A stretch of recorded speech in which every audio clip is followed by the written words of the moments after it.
We have a party that I think needs to design and develop a compelling economic vision for the future. Oh, yo, who sits like that? Bro, how about an economic vision for right now? This lizard's been doing the same song and dance for decades because he loves talking about the future, because by the time you get there, nobody remembers what he said. Where people feel included. Bro, whom sits like that?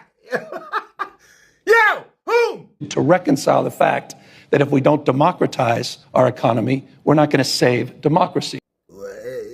If we don't democratize our economy, we're not going to save democracy? That doesn't even make sense! And I don't think it's healthy that people keep listening to you, Demon. That we have 10% of people that own 2/3 the wealth in this country. Yeah, no thanks in part to demons like you, dog. How do people keep getting gaslit by this guy? These people are huge contributors to the fact that it's so bad for the other 90% of people. I don't think it's sustainable. That a man could sit like that. So what did this demon do to ruin the lives of the other 90% that he's pretending he cares about now? His policies harm the lower and middle class the most. Furthering that gap and your economic vision for the future means nothing. Let's look at what you've already done. The state of California has the highest gas tax in the nation and one of the highest sales taxes, which disproportionately affects lower and middle class families. Slow permitting and environmental regulations drive up the cost of housing and in turn, rent. Green energy mandates raise the cost of utilities. And forcing people to buy electric cars by 2035 when they rely on used, lower cost gas cars, well, that's not going to help,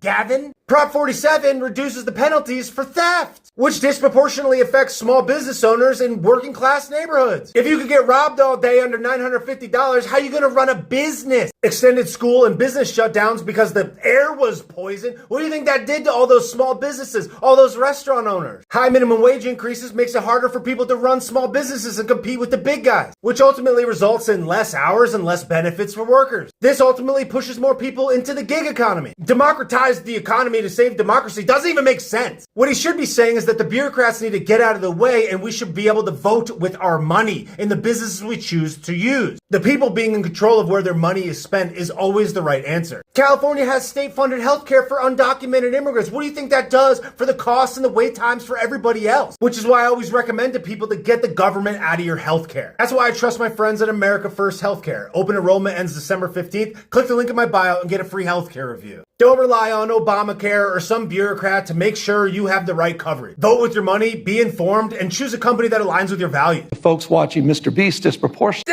Okay, it's enough of that. Who sits like that?